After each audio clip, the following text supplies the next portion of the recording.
Pada pertemuan kali ini, Bapak akan menjelaskan tentang penjumlahan, termasuk tentunya di dalamnya ada pengurangan ya, dan juga perkalian matriks dengan skalar. Jadi penjumlahan dan pengurangan matriks, ini kita lihat sudah terlihat pada slide yang ada sekarang.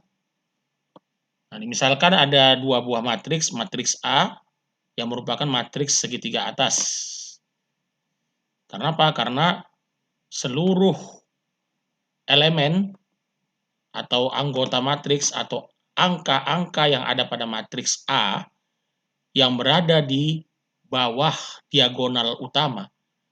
Nah, diagonal utama adalah dimulai dari posisi kiri atas sampai pada posisi kanan bawah. Jadi, kita bisa tarik sebuah diagonal seperti ini pada matriks A. Nah, ini dikatakan sebagai diagonal utama. Jadi, minus 2, 3, dan 2 ini. Nah, ini adalah diagonal utamanya. Atau lazim juga disebut sebagai diagonal matriks. Jadi, cukup seperti itu aja. Cukup dikatakan sebagai diagonal matriks. Nah, diagonal matriks itu nilai-nilai yang di bawah diagonal matriks ini itu semuanya harus bernilai 0. Maka dia dikatakan sebagai matriks segitiga atas.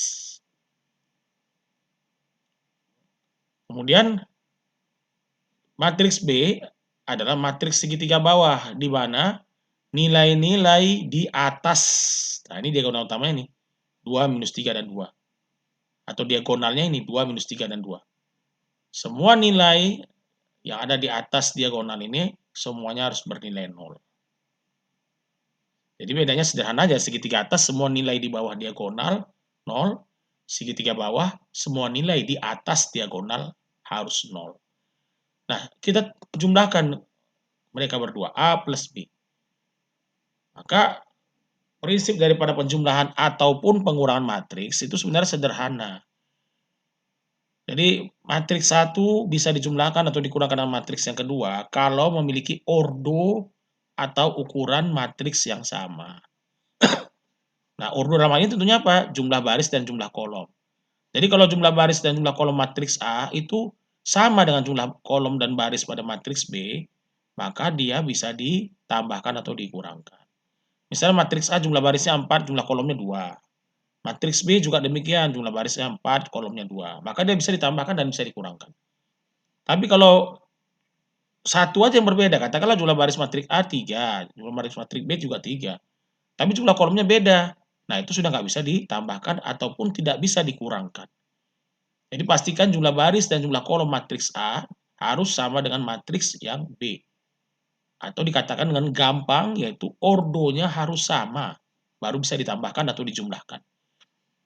Nah, hasilnya tentunya merupakan matriks yang memiliki ordo yang sama juga, kan gitu. Jadi kalau masalah matriks A ini ordo 3 kali 3, atau karena dia matriks persegi, cukup dikatakan sebagai matriks ordo 3, ya, dan B juga matriks ordo 3, maka hasil penjumlahan ataupun pengurangannya adalah sebuah matriks ordo 3 juga. Ya kan? Yaitu jumlah barisnya 3 dan jumlah kolomnya juga 3. Gitu ya. Jadi A tambah B, berarti di sini setiap posisi elemen-elemen yang bersesuaian, yaitu misalkan baris ke-1, kolom ke-1 nilainya minus 2. Itu harus ditambahkan dengan elemen-elemen yang bersesuaian atau nilai-nilai atau angka-angka yang bersesuaian pada matriks B. Jadi pada matriks B, baris 1, kolom 1 adalah angka 2. Berarti minus 2 yang ada di A, baris 1, kolom 1, ditambahkan dengan angka 2 yang ada di B, baris 1, kolom 1. Ini seperti ini. Demikian juga yang lain. Jadi baris 1, kolom 2 nih, angka 1 di A, sedangkan di B 0. Nah, ditambahkan nih 1 tambah 0. Semua sampai tersusun demikian, 3 baris dan 3 kolom. Ini barisnya nih, baris pertama, baris kedua, baris ketiga. Kemudian kolomnya tentunya vertikal kan. Kolom pertama, kolom kedua, kolom ketiga. Ditambah seperti ini. Ya. Kita lihat di sini ada 3 tambah minus 3. Ini minus 3 dikasih kurung, kenapa? Karena ada 2 tanda kan, supaya jangan membingungkan. Jadi 3 baris kedua, kolom kedua di A, tambahkan dengan minus 3 pada baris kedua, kolom kedua di B. Tambah dikali kurang, dekat-dekatan ya. Tanda yang berbeda menjadi tanda kurang atau tanda minus. Berarti sama aja dengan 3 tambah minus 3 identik dengan 3 kurang 3. Ini sudah tahu kita sebenarnya dari waktu kita sekolah dulu ya, masih kita SD, SMP, ya udah ada pelajaran seperti ini. Maka 3 dikurang 3 ya sudah pasti hasilnya 0. Seperti ini. Baris kedua, kolom kedua, hasilnya adalah 0. 3 kurang 3. Demikian juga yang 0 tambah minus 1 ya. Tambah dikali kurang di sini, baris ke berapa nih? Baris ketiga, kolom kedua. 0 dikurang 1, hasilnya minus 1. Karena tambah dikali kurang adalah kurang atau minus. Jadi tanda yang berbeda dikalikan, dekat-dekatan dikalikan, hasilnya adalah negatif. 0 kurang 1, minus 1. Nah, bagaimana kalau pengurangan? Nah, kalau pengurangan kalau kita perhatikan ya tinggal ganti aja simbol tambah ya simbol kurang. Minus 2 kurang 2. Nah, ini sama aja dengan minus 2 tambah minus 2. Jadi sudah ada nilai minus, kemudian dilanjutkan minus lagi, berarti tambah besar minusnya ya. Jadi minus 2 kurang minus 2, minus 2 kurang 2 maksud saya. Maksud Bapak itu minus 2 kurang 2 adalah minus 4. Jadi ini minus 2 kurang 2 adalah minus 4. Jadi sudah ada minus 2, kemudian disambung lagi ke minus 2. Jadi makin mengarah banyak minusnya. Minus 4. Jadi sama dengan minus 2 tambah minus 2. Ya, karena tambah kali kurang kan kurang deh. Jadi udah minus 2 ditambah lagi minus. Berarti semakin besar nilai minus jadi minus 4. Kemudian ya ini 1 kurang 0 dan seterusnya. 3 dikurang minus 3. Ini kurang kali kurang ini. Berdekatan. Tanda yang sama, kurang dengan kurang, dikalikan, hasilnya positif. Ya, berarti sama dengan 3 tambah 3, 6. Begitu juga 0 kurang minus 1, kurang dengan kurang, dikalikan positif, 0 tambah 1, 1. Jadi kalau berdekatan sama tanda, dikalikan tentunya jadi positif. 0 tambah 1, 1. Nah, inilah hasil daripada pengurangan itu demikian. Ini penjumlahan, ini pengurangan. Selanjutnya kita lihat sifat-sifat daripada penjumlahan matriks. Pertama dia adalah komutatif ya. Jadi A plus B sama aja dengan B plus A. Jadi boleh dibalik-balik sama aja. Hasilnya nggak berbeda. Nah, bagaimana kalau A kurang B? Tentunya A kurang B tidak sama dengan B kurang A. Ya kan? Ya kita tahu ya 3 kurang 2 tentunya tidak sama dengan 2 kurang 3. Ini sebenarnya kalau kita perhatikan sifat komutatifnya mirip dengan sifat kita menjumlahkan atau mengurangkan nilai atau angka biasa. Tapi kalau mau kita buat sama, ya 3 kurang 2 harus sama dengan minus 2 tambah 3. Jadi artinya A tambah B, di sini sama dengannya harus minus B tambah A. Jadi kalau mau dibuat komutatif dalam pengurangan, berarti di sini prinsipnya bukan tanda kurang di sini berarti tambah minus ya. Jadi A plus minus B sama dengan minus B plus A. Ya kan tadi kita tahu ya, kalau tambah dengan kurang didekatkan menjadi kurang ya. Jadi A kurang B sama dengan, nah makanya dia minusnya kan kemari, minus B tambah A. Nah itu kita harus hati-hati kalau kita gunakan pengurangan. Tapi kalau penjumlahan jelas A tambah B sama dengan B tambah A. Asosiatif ya, itu cuma menukar posisi kurungnya aja ya, karena asosiatif itu adalah pengelompokan. Jadi kalau misalnya A tambah B, jadi kerjakan A tambah B dulu, hasilnya tambah C. Sama aja kalau misalnya kita kerjakan B tambah C dulu, baru A itu ditambahkan dengan B tambah C. Atau A itu ditambahkan dengan hasilnya. Ya hasilnya nggak ada beda ya. Jadi asosiatif, pengelompokan. Mana dulu dikerjakan, hasilnya sama. Ada matriks identitas, yaitu matriks 0. Semua nilainya 0. Jadi berarti kalau A tambah 0, hasilnya pasti A. Ya kan? Karena semua nilai tambah 0, hasilnya nggak berubah ya nilai itu sendiri. Maka dikatakan sebagai identitas, karena hasilnya adalah bilangan atau matriks itu sendiri, matriks A. Juga ada lawan, lawannya tentunya adalah negatif daripada A. Jadi kalau A plus minus A atau A kurang A, tentunya hasilnya adalah 0. Jadi matriks yang semua bilangannya adalah 0. Nah itu adalah sifat-sifat dari penjumlahan matriks. Kita lanjutkan lagi dengan perkalian dengan skalar. Nah, kalau skalar itu intinya adalah sebuah konstanta, sebuah bilangan, sebuah nilai, sebuah angka. Bisa positif, bisa negatif, bisa pecahan, bisa bilangan bulat. Nah, sangat sederhana sekali kalau kita mau mengalihkan dengan sebuah bilangan atau sebuah angka atau sebuah skalar, maka setiap angka itu, jadi kalau misalnya Q dikali A sama aja dengan A dikali Q, A itu nama matriksnya, maka setiap elemen-elemen matriks ini A11, ya bukan A11 ya, A11 baris 1 kolom 1 maksudnya, A12 baris 1 kolom 2, jadi itu dikalikan dengan Q, Q dikali A11, Q dikali A12 dan seterusnya. Ke bawah juga demikian, jadi Q dikali A21, jadi baris kedua, ini 1, 2, kolomnya kolom pertama. Jadi ini adalah elemen pada baris kedua kolom pertama. Jadi kalikan Q, semua dikalikan dengan Q, karena Q itu adalah skalarnya, bilangannya. Berapa nilai Q sudah tertera di situ. Sampai selesai. Jadi semua dikalikan dengan skalar tersebut, atau Q kalau misalnya Q sebagai skalarnya. Kalau Q itu diganti 3, berarti semua dikalikan dengan 3. Nah, ini contohnya, kalau gabungkan dengan pengurangannya, 2A kurang 3B. Berarti angka 2 akan dikalikan dengan matriks yang A. Semua bilangan dikalikan 2. Semua bilangan pada matriks ini. Semua elemen matriks ini dikali 2.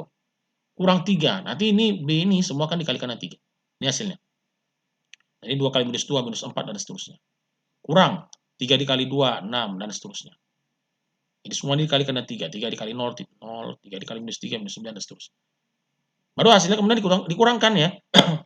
Jadi minus 4 kurang 6. Ya, jadi bersesuaian. Jadi baris 1 kolom ke 1, kurangkan dengan baris 1 kolom ke 1 pada matriks yang berikutnya. 2 di sini kan, baris ke 1 kolom 2 dikurangkan dengan 0, baris 1 kolom 2-nya. 2 kurang 0, dan seterusnya. Nah, dan 6 baris 2 kolom 2 dikurangkan dengan minus 9, dikasih kurung nih.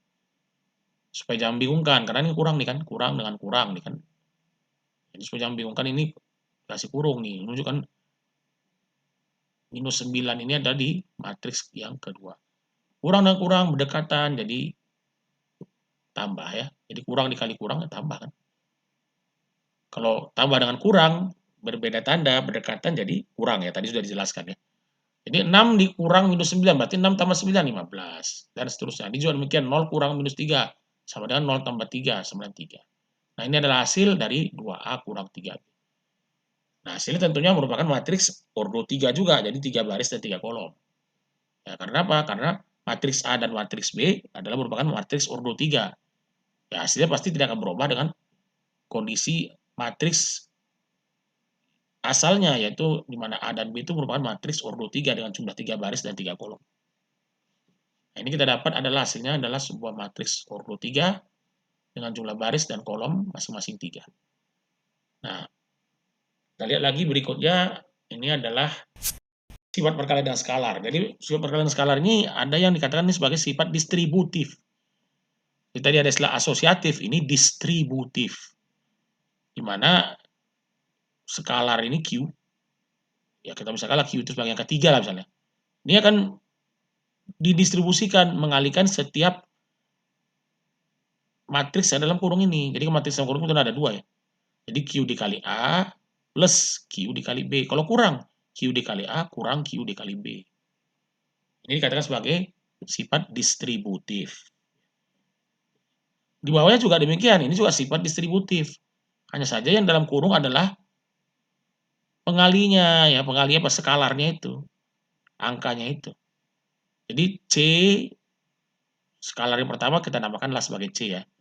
Skalar kedua sebagai K. Kita lihat sini skalar simbolnya adalah huruf kecil ya. Matriks huruf besar. Nah, ini sama aja kita distribusikan C dikali A dulu plus K dikali A. Jadi kalau C-nya 2 berarti 2 dikali A.